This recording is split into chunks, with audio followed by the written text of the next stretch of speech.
Okay, so the idea is after playing around with the material for a little while, is then to sort of speed it up quite a bit and then finish with exactly this interview.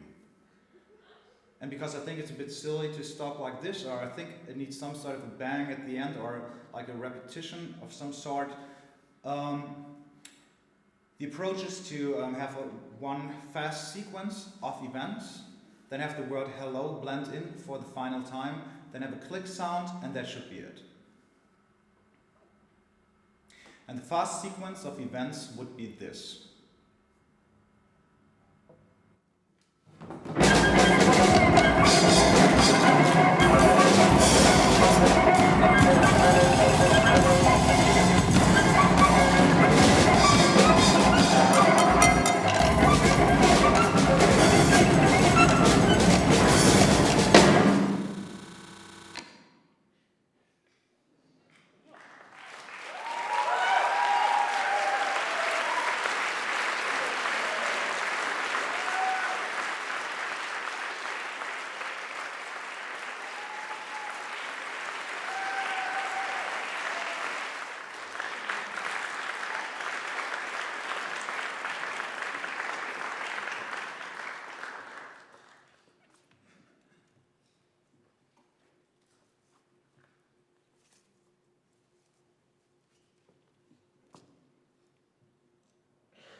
You gotta be held with the fuck into position!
The drawing is overdrawn and overwritten, again and again and again. The walls are drawing in, like machines, endless supplies, simple truth. Promise you will try this time, and prepare to lose forever.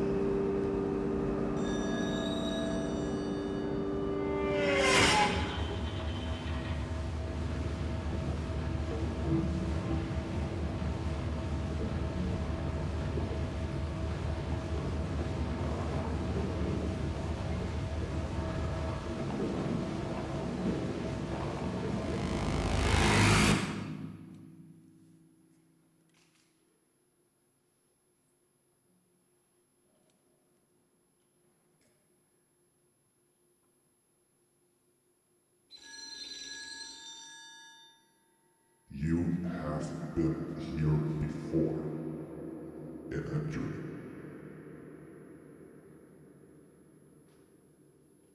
And in this dream, you will die.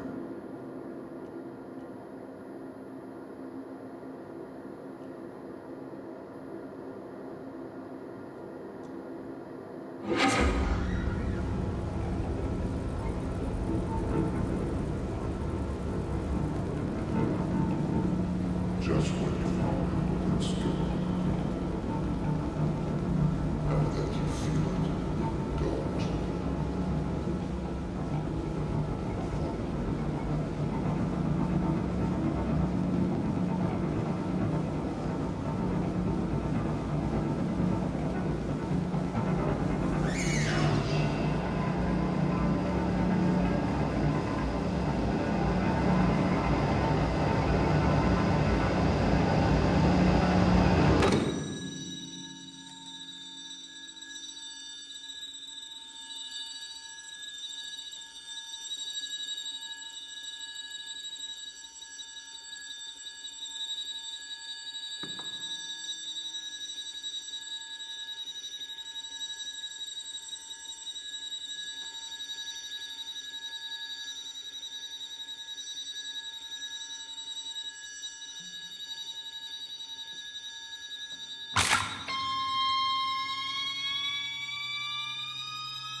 Is he dead? I don't know. Can you check? Yes, I can look. Please hold.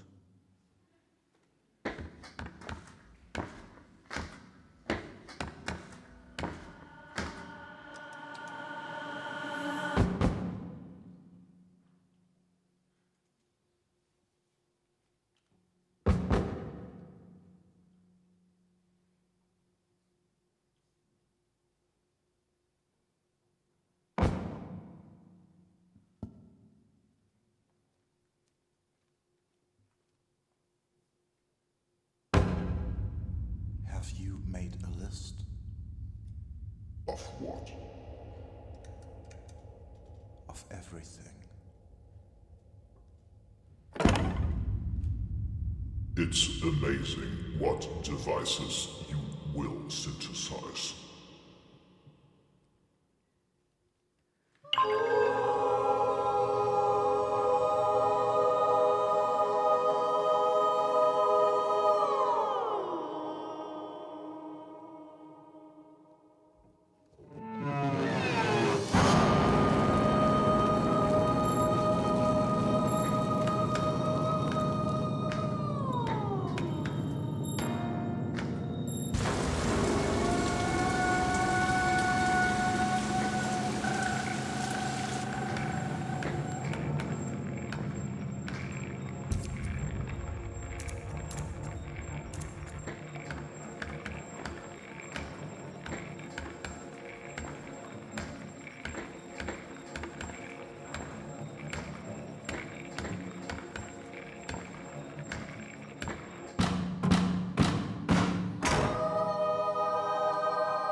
The inside source got tired.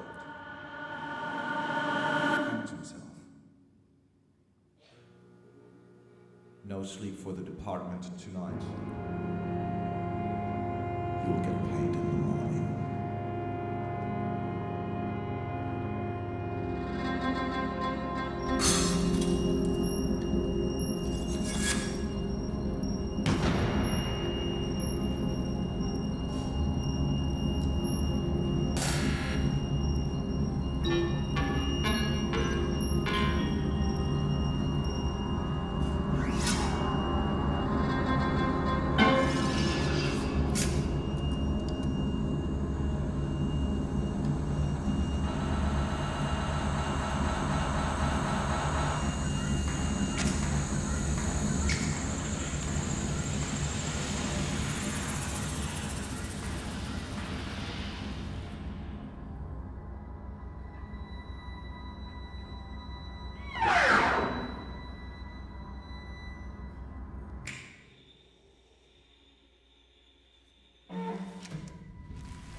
Just when you found it, it's gone. Now that you feel it, you don't. Fuck you. You will be mine.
understand why this is happening.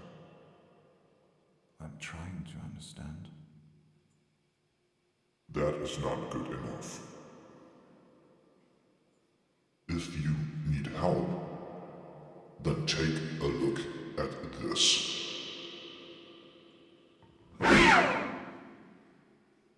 In this secondary literature book, you will find most of the answers to those questions.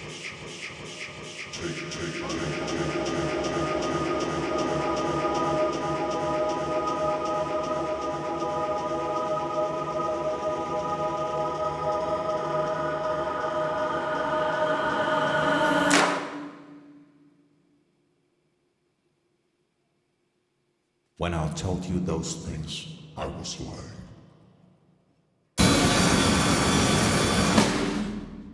we live. As we dream along.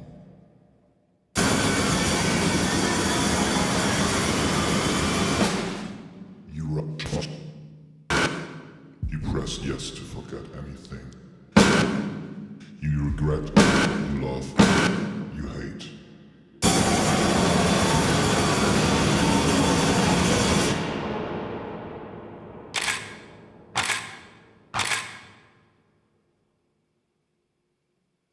And when you tell somebody else about this piece, then you are lying.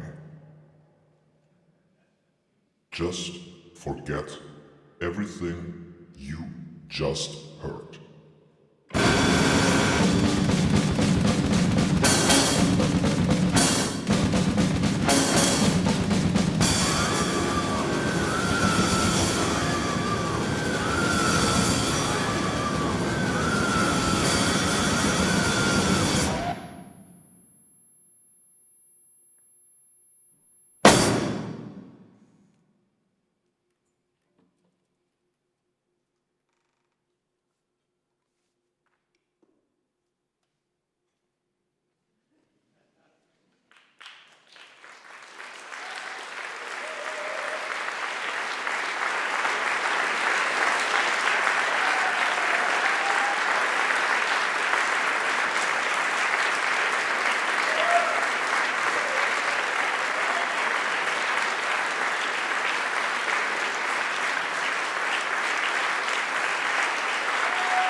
Before I ask, and I will only ask one question tonight, I would like you all, and I believe in self-organizing principles, so I won't introduce you. You will have to do this yourself. So why don't we start with Albrecht Schneider on the right. Hello, good evening.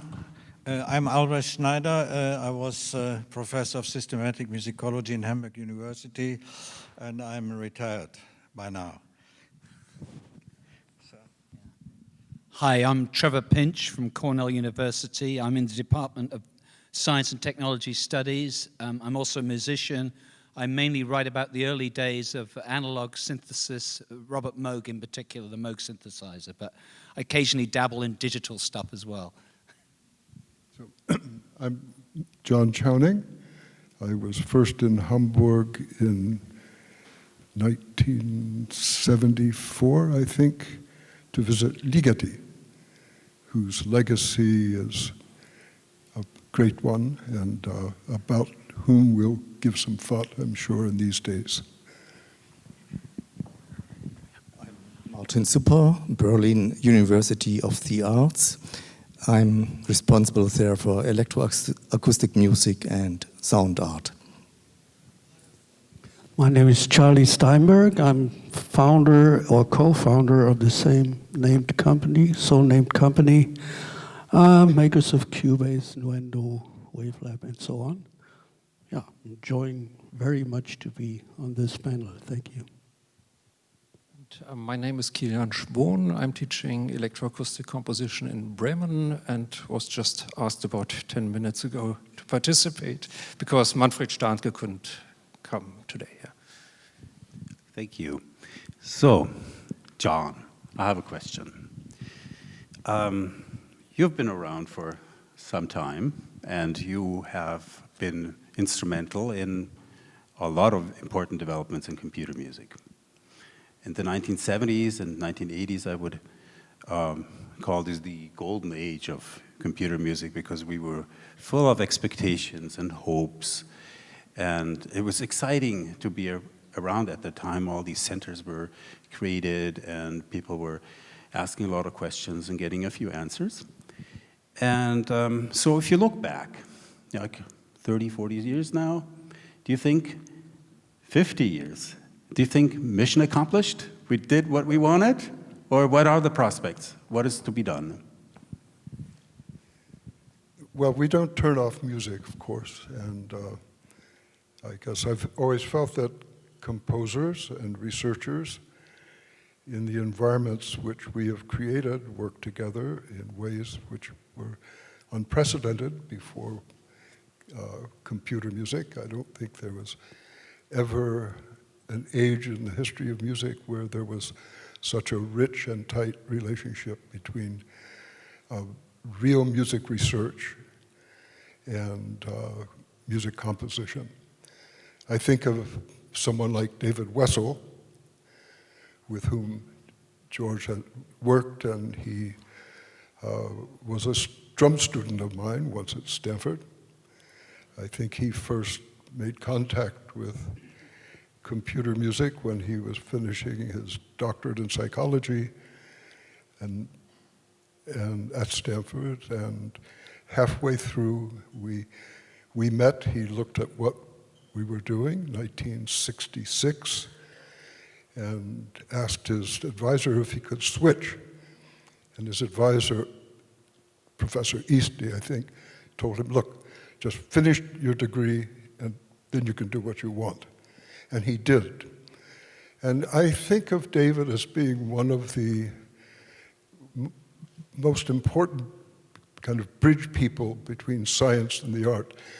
And some words were mentioned about him not long after he left us.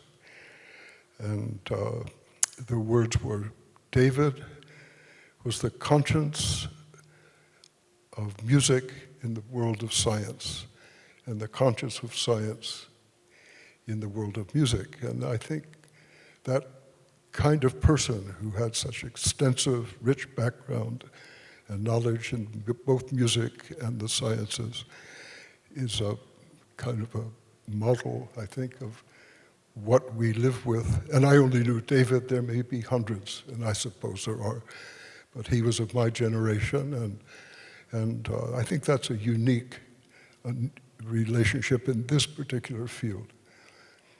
So as far as the rest of your question is, as I see a future, has it run down? No, I don't think so.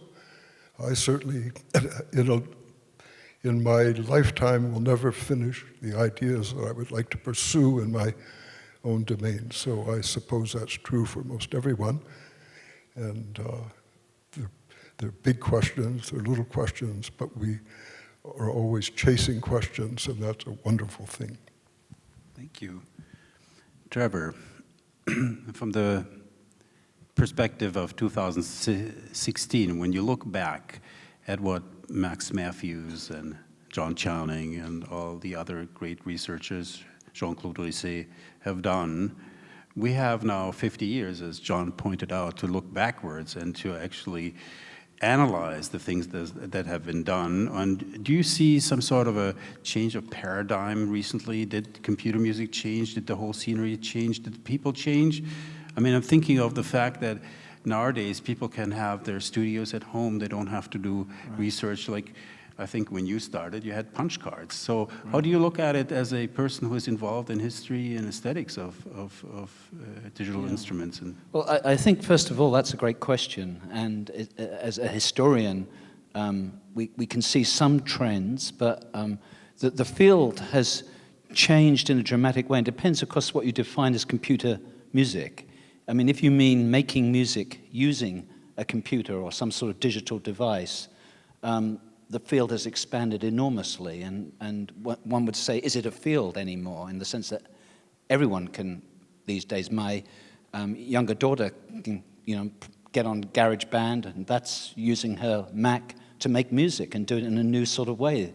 So if we look at it that way, we can say things have changed dramatically. So I think we have to think about, are we talking about a field of computer music? Are we just talking about the wider impact of computers on music and how that's changed? And then, of course, one would have to include the internet, and then it becomes a huge, vast thing.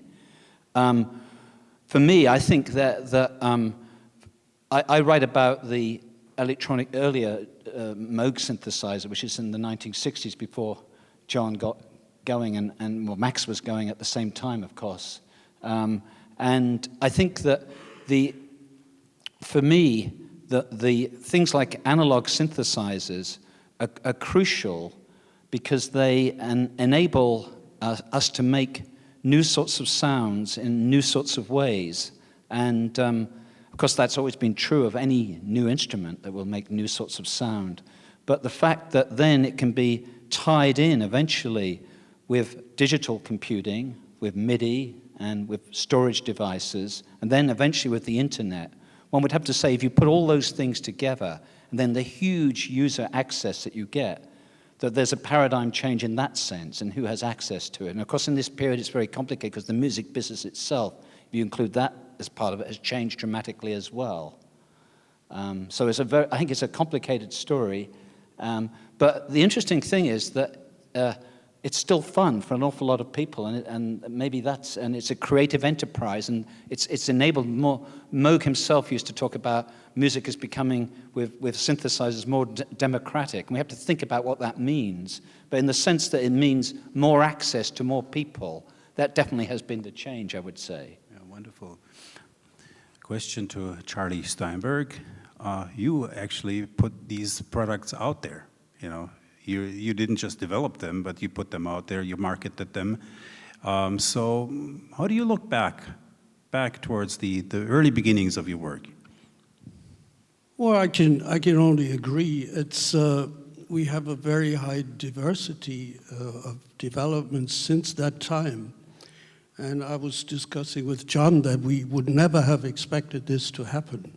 We just had fun, and we started to discovered digital technology, computers, and so to make them record some MIDI data with which we could eventually feed a DX7 or a GS2 or what we had at hand at that time. So it wasn't really to be expected that this would become such a huge success.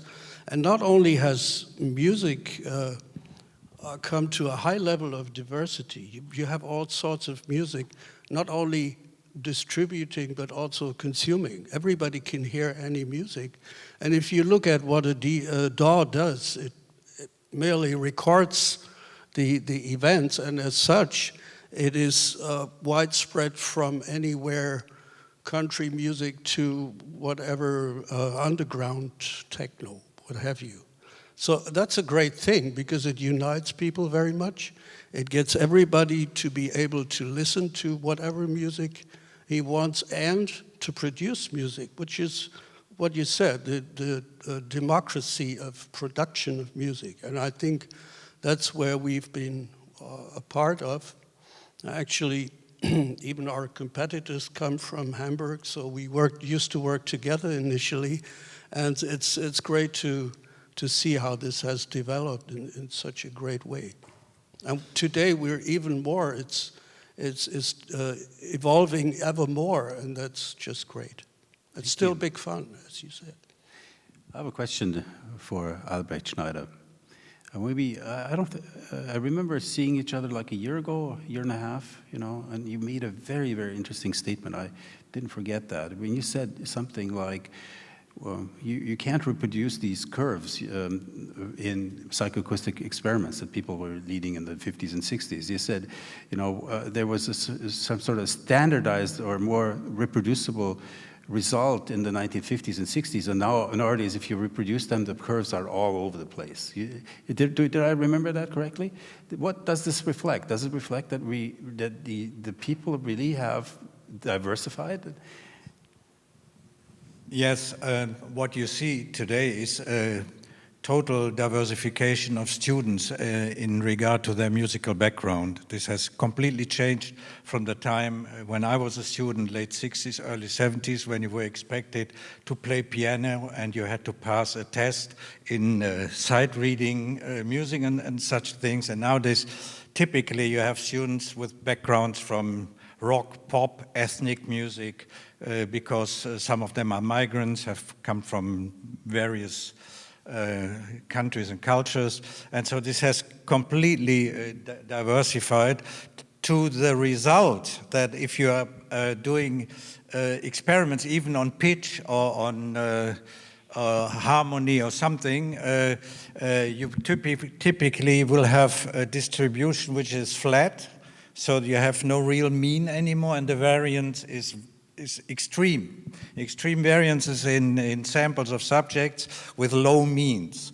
This is cultural diversity, multiculturalism, as it even is reflected in basic music listening attitudes. This is much more culturally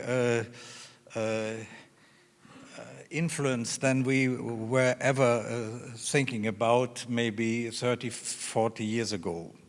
40 years ago, you could do something in experiments and almost everyone had the same musical background, had learned playing violin, singing in a church or whatever, choir, playing piano, and so you could expect that people knew the same repertoire, they knew the same basics in harmony, counterpoint, and everything. And then we started to work with 24 from Steinberg, all on our Ataris, and we explored African, for example, we did a lot here with African rhythms, polyrhythms, polymetric structures, with Gerhard Kubik and Simha Arom in the background. And so this was not possible before because you would have had either access to an African drum ensemble from Ghana, or you couldn't do anything useful. But with as soon as you had a MIDI sequencer by 1983 or something, you could go into exploring ethnic music by means of simple, cheap computers. Anybody could do it, because one point I would like to make is teaching and research has completely changed, even in musicology, due to computerization. By 1970, still musicology was a subject where you were equipped with 1, 2, 3, 4 pianos in a department and a library, and that was about it. If you were lucky, you had maybe 1, 2, 3 sine generators and an oscilloscope, and that was it. We here at Hamburg were among the first who had a Moog synthesizer. As early as 1972, we had a small Moog with 3 oscillators, so that you could demonstrate what a sawtooth is compared to a rectangle generator or so. But the really decisive step forward was the Atari. I would say for every man's computer with MIDI sequencers on board, and then the very decisive step for doing research and improved teaching, including signal processing, of course, was the next. As soon as we had the next cube available by about 1990, you could do some real thorough research, because it had also Mathematica on board and C sound, C music, everything. And from there on, I think the scene exploded. And I would say for typical, at least here in Europe, but even when I was working in UCLA, they had a simple PC with a 386 processor on board. So this was everything you could have for your work in UCLA. Imagine this, in 1991. And then everyone became access to the next machine, to SGI and DEC Alpha stations, and from there on you could do some real useful work, which of course we all did. Yeah, that's it. Yeah. For the moment. Thank you. Martin, you've been directing a program called Sound Studies for many years. You work with young people. So do you find it increasingly difficult to teach people anything? I would say yes. In general, was Trevor and so on told that everybody can have access to all the technique, and it's very cheap. So I have the feeling that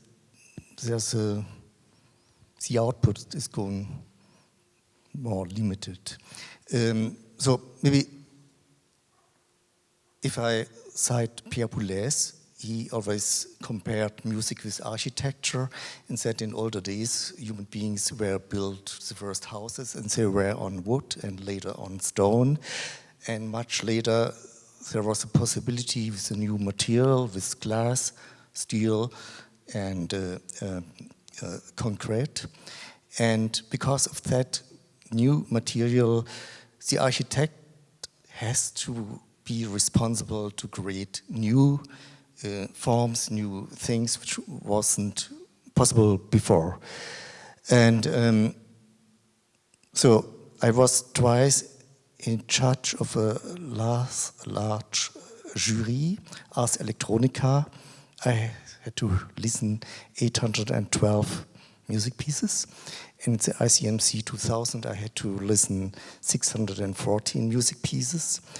And I would say to 95%, there wasn't any new direction. I just heard the new S.T.R.E.A.M plug-in or whatever, and the rest you could forget. And now, compared to sound studies or how we are teaching, we try to force the people always to ask, why are you doing that with that technique? You don't need now a computer if you want to simulate a violin. We have a lot of violinists in the UDK. So I hate simulation complete. So you should still today use the instruments like a microphone and computer, what else, as a new material and to find out in still new directions. Mm-hmm.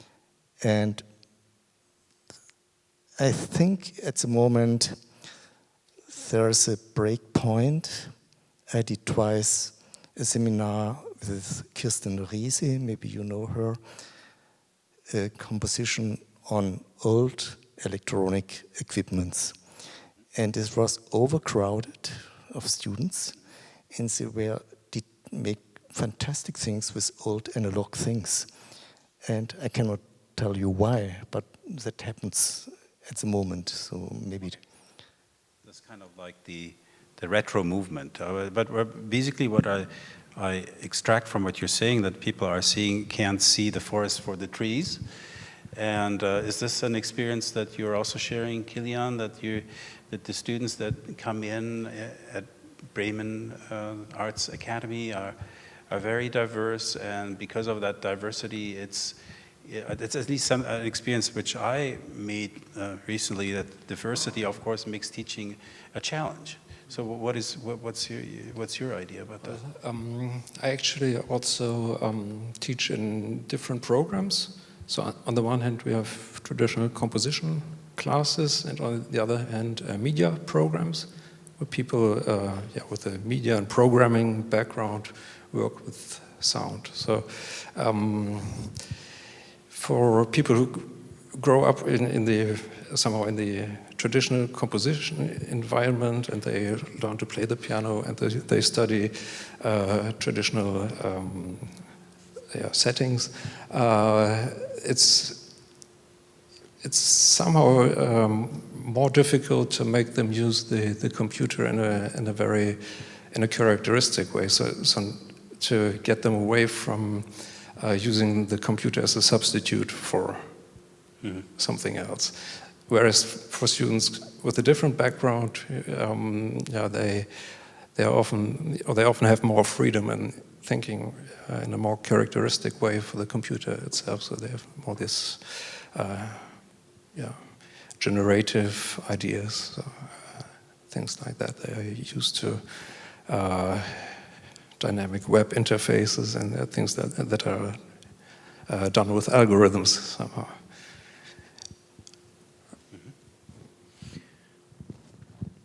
John, or Trevor, did you want to answer to that? I was just going to respond to Martin's comment about whether standards are going down or whether there's less good quality music. And I was just reminded of this story that Robert Moog told back.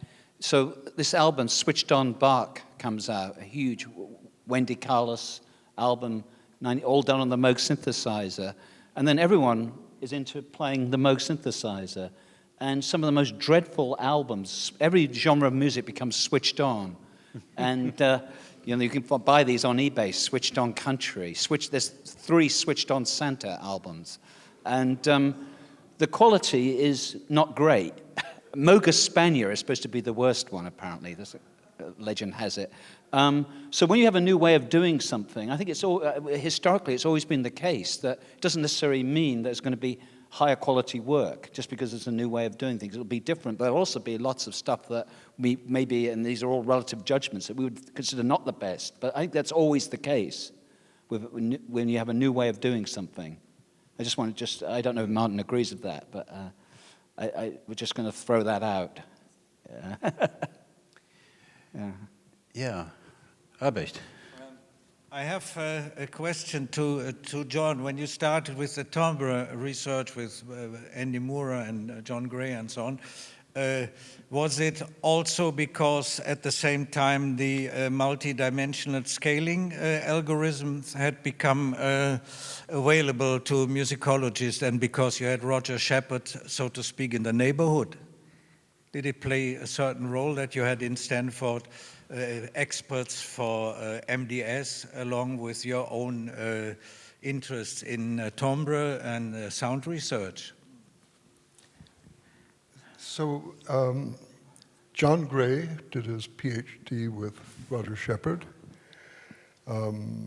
also with Earl Schubert, who was my mentor in the kind of the domain of the auditory sciences, hearing sciences. And certainly the idea for multidimensional scaling in John's work, his dissertation, which study in timbre, I forget exactly the title, but was inspired by Roger Shepard, and a way to gather subjective data without prejudging what the nature of the question was. So I think that era, Jean-Claude's work with Max Matthews at Bell Labs probably was one of the most important. The first to have done an analysis of a real instrument tone with the available technology in pitch synchronous analysis, and from that finding the kind of a signature of brass tones, or trumpet tone, which had a very large impact in my own work in developing FM. So when John Gray arrived at Stanford, he immediately gravitated toward the computer music project at that time. Karma was not actually formed until 1974, although I began the work 10 years before. And so he coupled with Andy Moore. Andy was the systems programmer for the AI lab, who had good mathematical skills and engineering skills and a great interest in music. And when he saw the work that we were doing, he reminded me that when I wasn't sure when I actually discovered FM, he said, well, when I arrived in the spring of 1968, the nozzle operator was in the vocabulary of the AI lab, and nozzle was an oscillator that could have a negative increment to the sine table. So Andy became a key person in John's work and did the analysis that allowed them to do the analysis of the music instrument tones. And Andy then produced a dissertation based upon the source signal extraction from a complex signal string quartet. Well, that was pretty difficult then. It was part of artificial intelligence, he claimed, and John McCarthy let him do that work.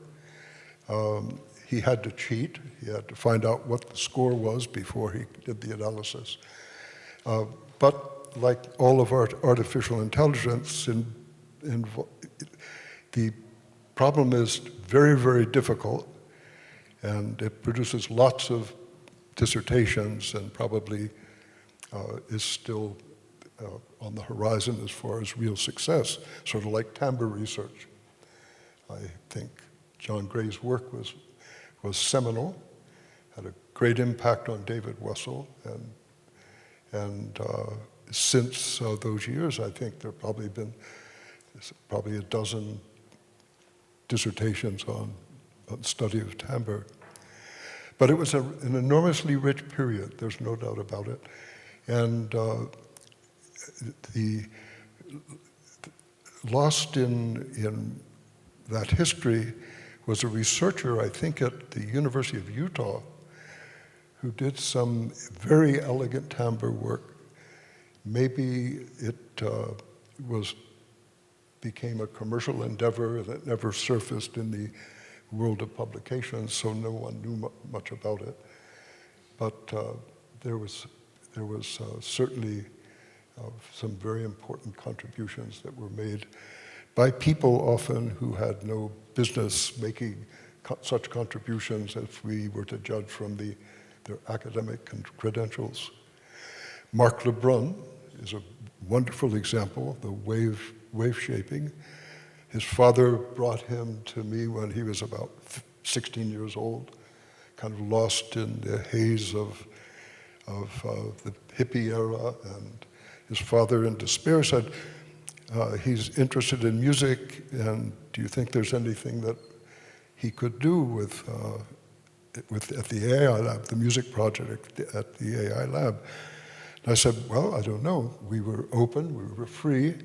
I gave him a stack of manuals, and he took the manuals, how to program the PDP-10 and the systems manuals. And usually what happens, you'd never see them again. So Mark was back in a few days. And so he joined up with Andy, and Andy shepherded his work. And now Mark is a high executive in Adobe Systems, I think, and for whom Andy currently works.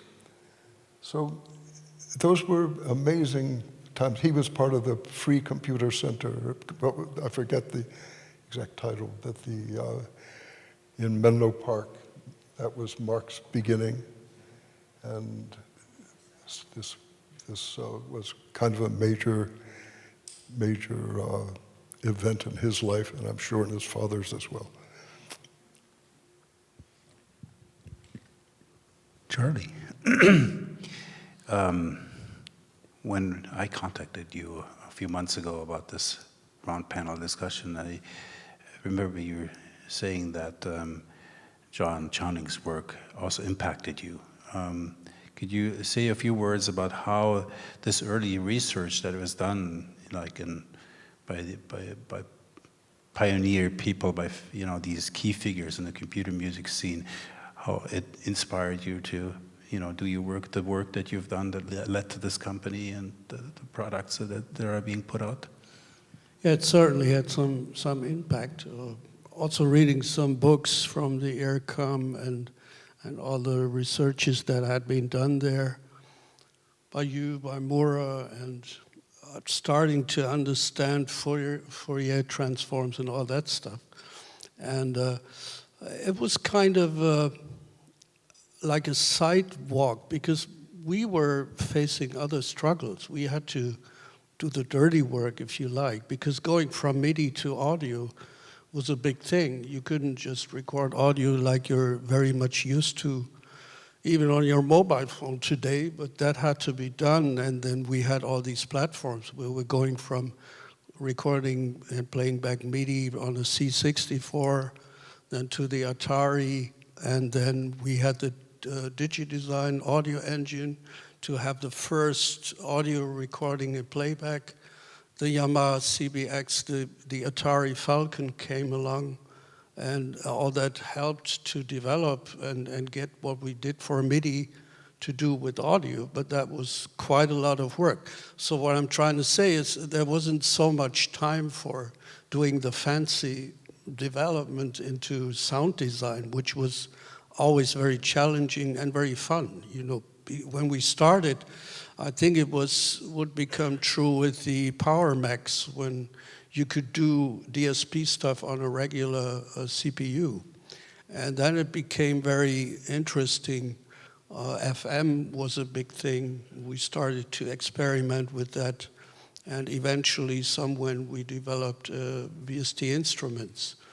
But that was a long way to come, and there wasn't so much time to do a lot of research in the sound design area, which we would have liked to do much more, but there was only so much time. Nevertheless, reading all these books, getting to know about additive synthesis, of course, knowing all the Moog synthesizers and the FM, the GS2 we had, and trying to replicate that somehow on the CPU, it was big fun. And yeah, it's amazing that today people are still looking for these vintage style analog, virtual analog, that's the key word, because one would have thought if you just look at it in a more abstract way, you would have thought that it goes into a totally different direction, which gets away from the old stuff and tries to create more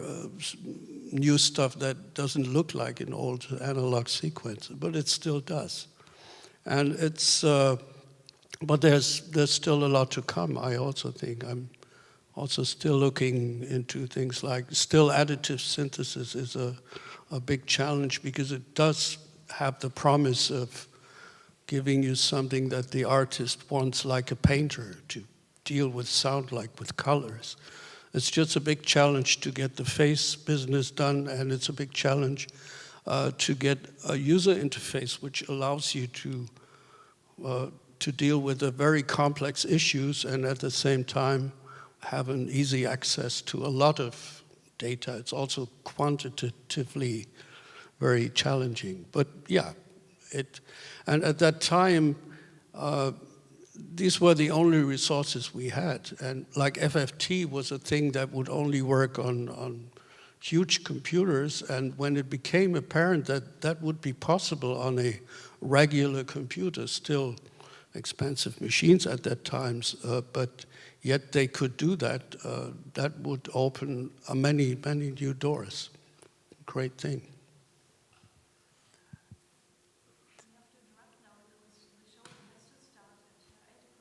Okay, all right. Thank you so much. I have a last question, which I don't expect us to answer, is the time, the epoch or era of pioneers over, and has networking taken over? That's something that we all have to ask ourselves, and I hope that we will give ourselves an answer: no, the pioneers are still around. Thank you so much.